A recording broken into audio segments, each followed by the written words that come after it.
Tapi kalau misalnya kondisi di malam hari, kami juga membuat suatu media informasi berbentuk poster. BPJS 1 juga memastikan bahwa pelayanan yang sudah diberikan di rumah sakit kepada peserta kami lakukan melalui media sibling ataupun customer visit. Jadi Bu Mis selama menjadi PIPP ini paling terbanyak ataupun mungkin ada range-nya ya, keluhan yang paling ini berapa ini Bu Mis?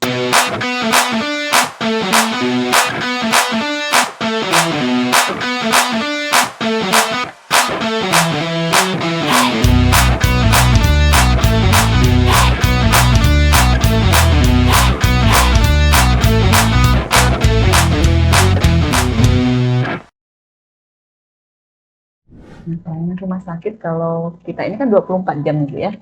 Nah, kalau misalnya peserta nih ingin menggunakan, memanfaatkan lah ya, karena ada keluhan ini, bagaimana nih Bu caranya nih untuk bisa, apakah di jam kerja atau memang karena pelayanan ini 24 jam bagi? Kalau posisinya misalnya kalau di hari kerja atau di pagi hari, kami kan juga ada menempatkan ya tugas di rumah sakit. Tapi kalau misalnya kondisi di malam hari, kami juga membuat suatu media informasi berbentuk poster yang kami letakkan pada titik-titik strategis seperti di pendaftaran, di IGD, kemudian ada di ruang bangsal, rawat inap, ruang-ruang penunjang, ataupun di farmasi dan poli. Itu kita letakkan poster di mana poster tersebut ada data petugas BPJS 1 kita dan petugas PIPP rumah sakit.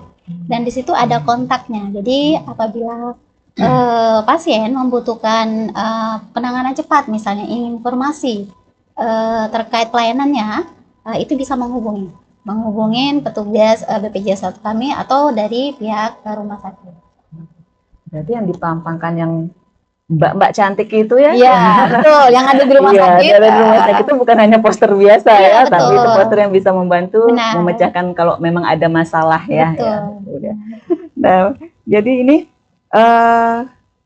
ini kami pertanyakan kembali Bu, tugas fungsi dari BPJS 1 ini ya, apa saja nih Bu? Nah, selain tadi memberikan informasi dan penanganan pengaduan, petugas BPJS 1 juga berkolaborasi dengan PIPP di rumah sakit untuk menangani pengaduan tersebut. Kemudian selain penanganan pengaduan, BPJS 1 juga memastikan bahwa pelayanan yang sudah diberikan di rumah sakit kepada peserta kami lakukan melalui media sibling ataupun customer visit. Jadi petugas BPJS 1 juga akan melakukan customer visit berbentuk wawancara kepada peserta, baik itu di rawat jalan atau di rawat inap, atas pelayanan yang diberikan di rumah sakit. Nah, selain dari customer visit dan sibling, kita juga memastikan bahwa ketersediaan update terkait tempat tidur dan jadwal operasi.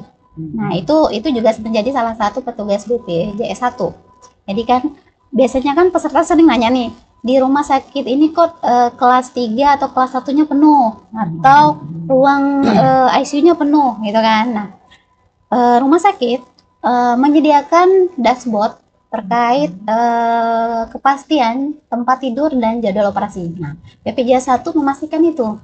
Jadi dia akan melakukan monitoring setiap hari apakah dashboard tempat tidur itu terupdate setiap harinya. Kemudian selain itu juga memastikan tadi Bu Mis menyampaikan terkait adanya aplikasi SPP ya. Untuk kami dari BPJS 1 memastikan pengisian dari pelaporan SPP karena SPP itu kan adalah media kita pengisian informasi ataupun keluhan. Nah, jadi BPJS 1 akan melakukan tindak lanjut atas pengisian keluhan yang disampaikan peserta di rumah sakit yang diisikan oleh rumah sakit. Itu juga menjadi salah satu tugasnya.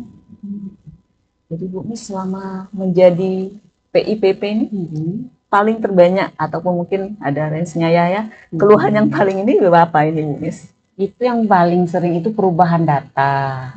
Nah, kadang ketidakcocokan ya. Antara itu nick-nya, kadang nick ini udah diambil orang lain atau ganda, atau gitu ganda. Ya. Nah, kayak gitu. Kalau untuk yang lain sih terkait pelayanan sih alhamdulillah jarang kita temukan. Hanya itulah kayak denda layanan bisa. Itu yang sering kita inputkan ke aplikasi tersebut.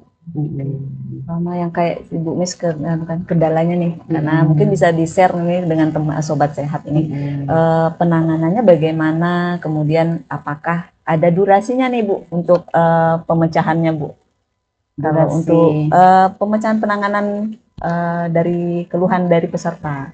Oh, itu kan kita kan di rumah sakit kan punya PIPP dan punya layanan pengaduan tersendiri itu kan dari rumah sakit. Jadi otomatis untuk pemecahan masalahnya itu bisa langsung kita selesaikan saat itu. Kita kasih solusi dari pihak PIPP atau pihak pengaduan dari rumah sakit itu langsung memberikan solusi kepada pasien tersebut. Atau kita dari aplikasi itu kan ada istilahnya ekskalasi ya Bu ya. Ekskalasi kalau misalnya di rumah sakit tidak bisa mengatasi, jadi kita klik ke eskalasi itu kita arahkan ke pihak BPJS yang akan menanganinya. Begini Bu, selain kita udah ada nih poster nih Bu ya. Tadi kalau kita lihat ada istilahnya untuk mengenal BPJS 1 ini bagaimana Bu? Kalau untuk peserta yang ingin memberikan informasi ataupun memerlukan pengaduan. Tadi kan di poster itu kan sebenarnya sudah terlihat ya siapa sih petugasnya, dan ini pun informasi ini bukan hanya melalui poster sebenarnya. Peserta juga dapat memberikan keluhan atau menyampaikan melalui call center kami gitu kan. Kemudian atau di call center BPJS Kesehatan melalui web BPJS Kesehatan banyak links yang bisa diakses oleh peserta sebenarnya, tapi kita memang memanfaatkan dari media BPJS 1 ini melalui poster, karena kan sebenarnya itu lebih mudah ya, walaupun kita ada petugas di rumah sakit yang mungkin tidak selalu harus standby gitu kan, kita memang ada waktu lah ya di sini, tapi khusus rumah sakit biasa kita akan tetap ada tersedia di rumah sakit sendiri, di rumah sakit Ajis. Poster itu, makanya tadi poster itu tidak hanya satu kita letakkan titiknya. Banyak jadi sekali. di titik-titik yang pasien itu bisa melihat.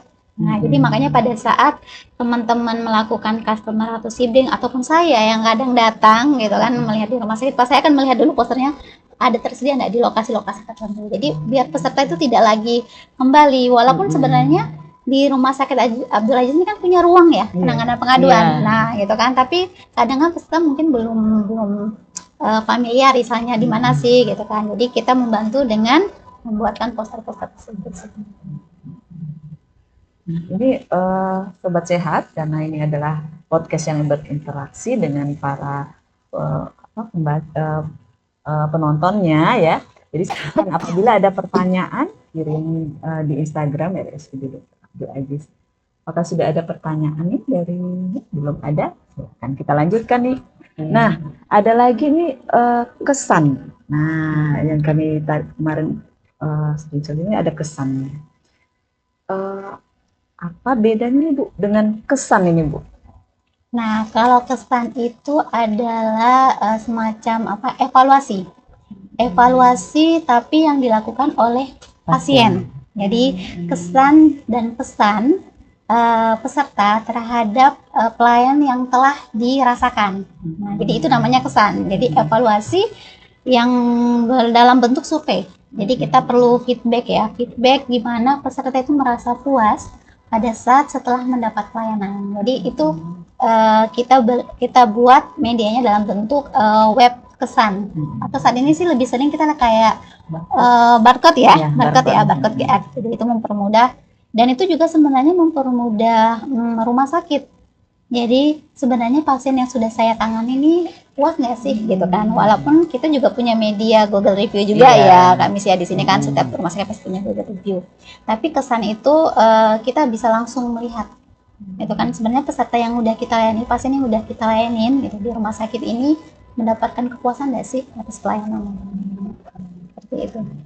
Kesan ini memang untuk peserta yang menggunakan BPJS yang akan memberikan penilaian ya, kesan, dan apabila memang ada ini ada pesannya bisa juga bisa, betul.